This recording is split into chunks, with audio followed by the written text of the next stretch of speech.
नमस्कार, मैं हूं चंदन कश्यप। आप देख रहे हैं राष्ट्रीय दर्पण। अभी हम पहुंचे हुए हैं मोकामा के चिंतावन चक में और गंगा के तट पे आज नवजीवन प्राकृतिक चिकित्सा एवं योग आश्रम का उद्घाटन 2 मार्च का दिन और आज उद्घाटन हो रहा है, जिसमें विश्व के प्रख्यात योगाचार्य और मर्म चिकित्सा विशेषज्ञ हेमंत खेड़कर, जो डॉक्टर राम गोपाल जी के गुरु हैं, वो भी आज मौजूद हैं यहाँ पे। और आज हम आपको यहाँ दिखाएंगे क्या कुछ यहाँ प्राकृतिक चिकित्सा में क्या कुछ व्यवस्था है, वो हम अंदर आपको अब लिए चलते हैं और क्या यहाँ पे किस तरह से आयोजन किया गया है, पूरे कार्यक्रम की विस्तृत चर्चा करेंगे, बातें करेंगे हेमंत खेड़कर जी से और जानेंगे कि ये प्राकृतिक चिकित्सा और मर्म चिकित्सा क्या होता है। आइए आपको लिए चलते हैं अंदर।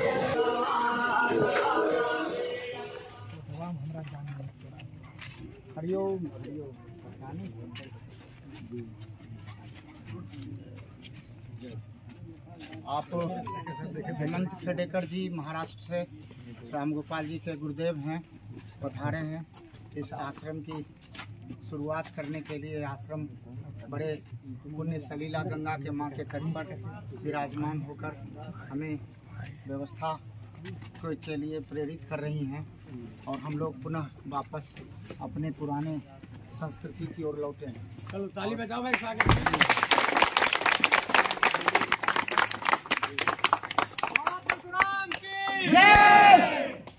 मर्यादा पुरुषोत्तम श्री रामचंद्र की जय, संकट मोचन हनुमान की जय, योगेश्वर श्री कृष्ण की जय, भारत माता की जय, वंदे मातरम, नवजीवन आश्रम की जय, राम गोपाल जी की जय, गौ माता की जय, गौ माता की जय।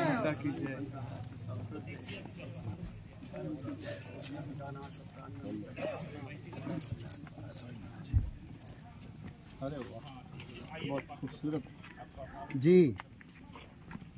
योग भी है, संयोग भी है और प्रयोग भी है। बहुत सारे बड़े लोग जी और लोग भी। और आश्रम की शुचिता और पवित्रता ये बतलाती है कि हम त्रेता में लौट गए हैं राम के पास। लगता है कि विश्वामित्र की कुटिया में हम आ गए।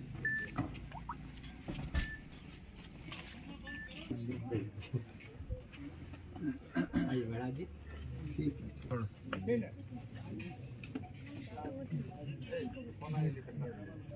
प्रदान कर दें, सहनशीलता प्रदान करें और धारण करने वाला, ग्रहण करने वाला सहनशीलता ग्रहण कर ले तो यह इस जगत में वास्तव में सतयुग आ जाएगा जब सहनशीलता धारण कर लेगा। इसलिए एक आचमनी जल धरती माता पर गिराएं और धरती माता को स्पर्श करें। त्वं च धारय मां देवी पवित्रं कुरु चासनं, पवित्रं कुरु चासनं।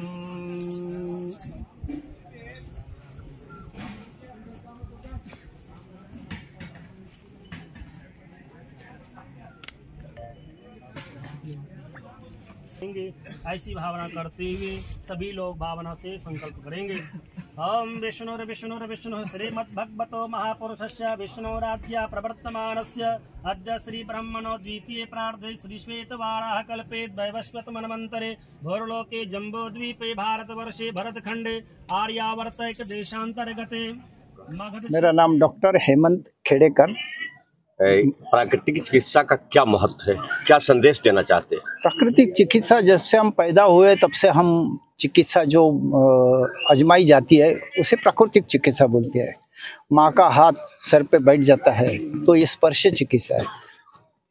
दुनिया में सबसे पहली चिकित्सा पद्धति जो पैदा हुई वो स्पर्श चिकित्सा, वो बड़ी प्राकृतिक चिकित्सा है ना। उसमें दवा है, ना इंजेक्शन है, ना कोई स्टेरॉइड है।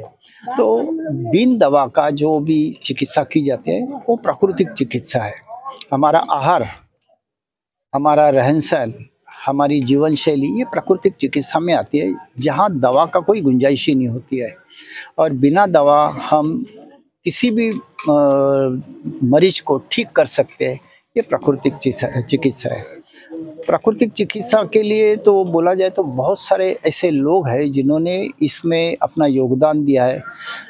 हमारे भारतवर्ष में महात्मा गांधी जी और मोरारजी भाई देसाई ने, जिन्होंने नेचर क्योर करके ये किताब लिखा, और उन्होंने बताया कि मात्र 1 साल के अंदर काफ़ी लोग इसमें सीख सकते हैं और इसमें जन कल्याण बहुत अच्छी तरह से हो सकता है।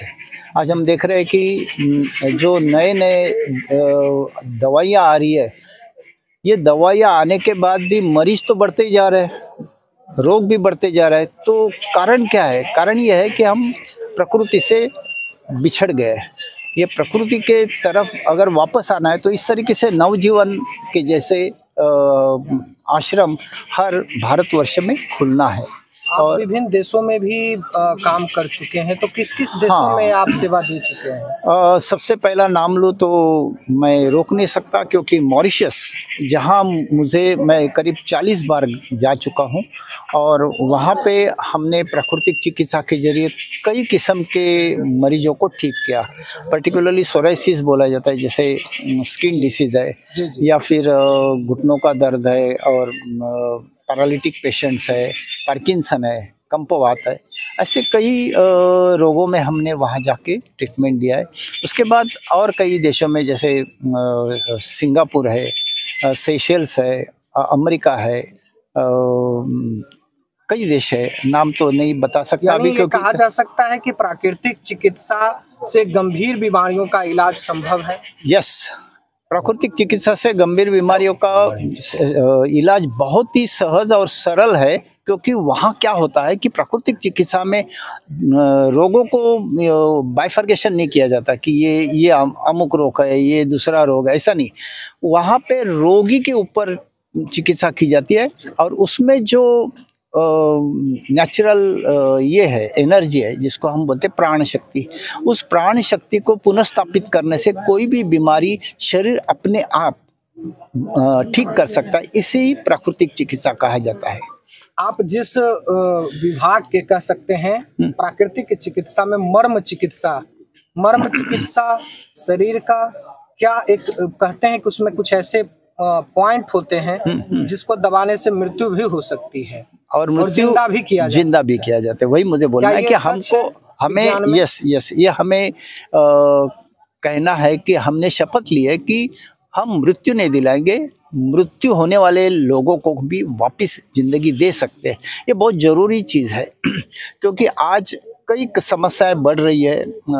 पर्टिकुलरली हम बोले कि तो मधुमेह, डायबिटीज़ और भी कई बीमारियां बढ़ रही है। ऐसे बीमारियों में दवाइयाँ काम नहीं कर रही है, दवाइयों की जो क्षमता है वो सीमित हो गई है।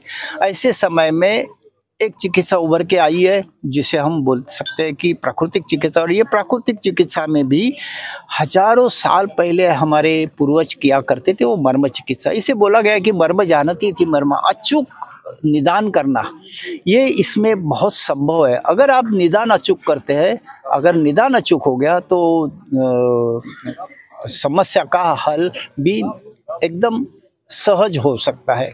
मर्म चिकित्सा में 108 बिंदु बोले गए, 107 बिंदु जो है शरीर के ऊपर है, 108वां बिंदु जो है मन को बोला गया है। अभी हम तो देखते हैं कि मन चंगा तो कटोरे में गंगा भी बोलते हैं।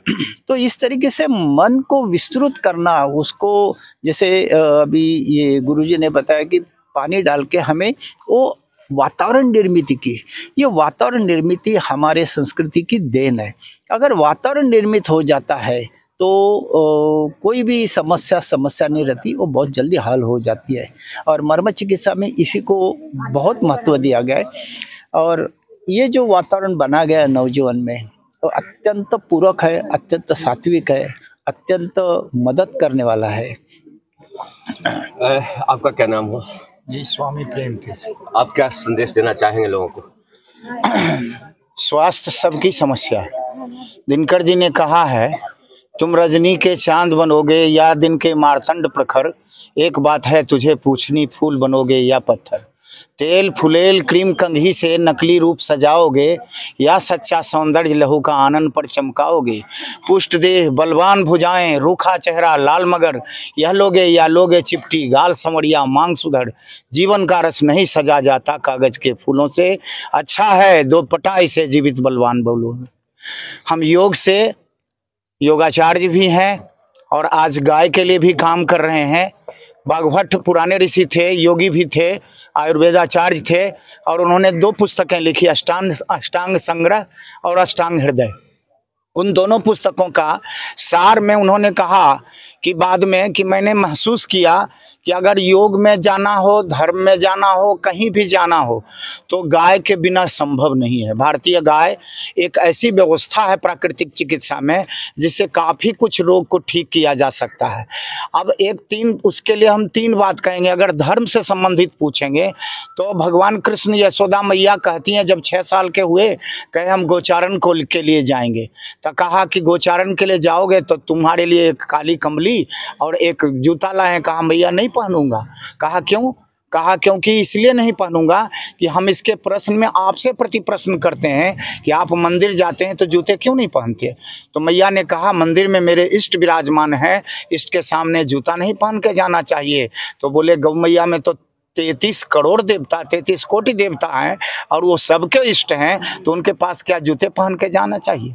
ये धार्मिक व्यवस्था है। अब व्यवहार की व्यवस्था में आप अगर आ जाएं तो व्यवहार की व्यवस्था में एक बात आप सोचें कि साधारण सी बात बोल रहे हैं कि एक जो साधारण जो बीमार हो गया है आदमी और बीमार होने के बाद वहाँ पहुँचा है तो ब्लड प्रेशर का प्रयोग किया गया। तो प्रयोग किया गया केवल उनके पुट्ठी पर हाथ फेर देने मात्र से, 7 परिक्रमा कर लेने मात्र से हमारा blood pressure then and there, इसमें ज़्यादा देर की बात नहीं, देन एंड देयर नॉर्मल हो गया। तो ये व्यवहार की बात है। आप व्यवहार से आइए या विज्ञान से आइए। और गौ का विज्ञान भी है कि पूरी व्यवस्था जितनी आपकी चलती है यज्ञ से चलती है। यज्ञो वै नाभि, यज्ञ पृथ्वी की नाभि है। यज्ञात भवति पर्जन्या, पर्जन्यात अन्न संभव, अन्नात भवति भूतानि, यज्ञ कर्म समुद्धार। और उस यज्ञ के लिए बिना गाय के आप यज्ञ कैसे करेंगे? अभी आपने यज्ञ किया तो बिना गोबर के यज्ञ कैसे करेंगे? गणेश जी कहाँ से लाएंगे?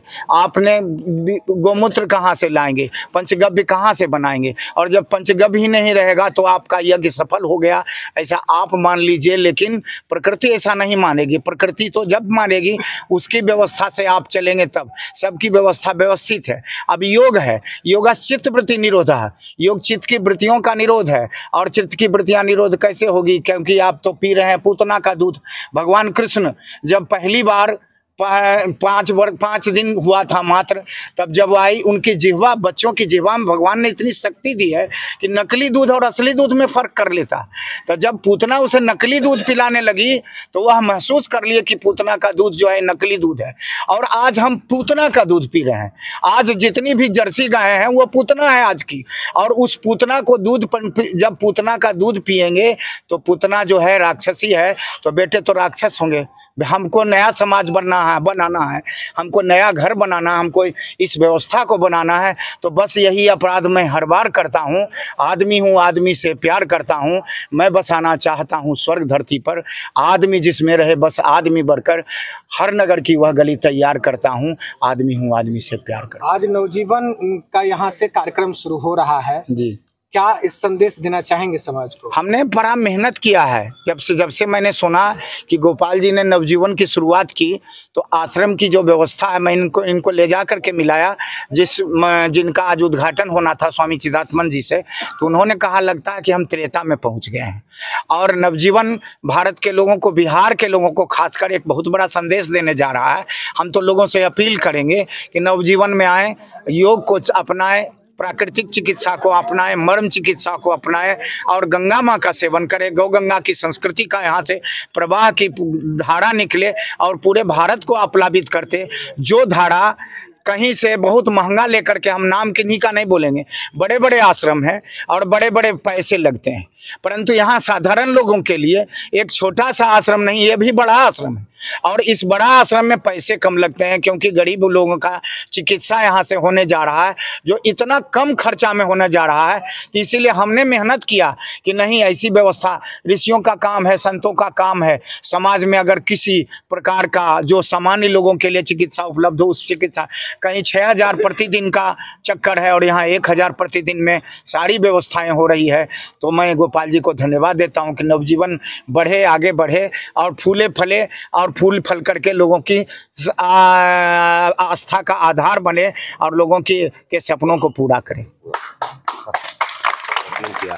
जी, कहाँ से ये प्रेरणा जगी और कैसे लोगों की सेवा करेंगे जो बीमार लोग हों? जी, हमारे पास हमारे पूज्य गुरुदेव बैठे हुए हैं और आज से तकरीबन 9 या 10 साल पहले हम पुणे गए थे।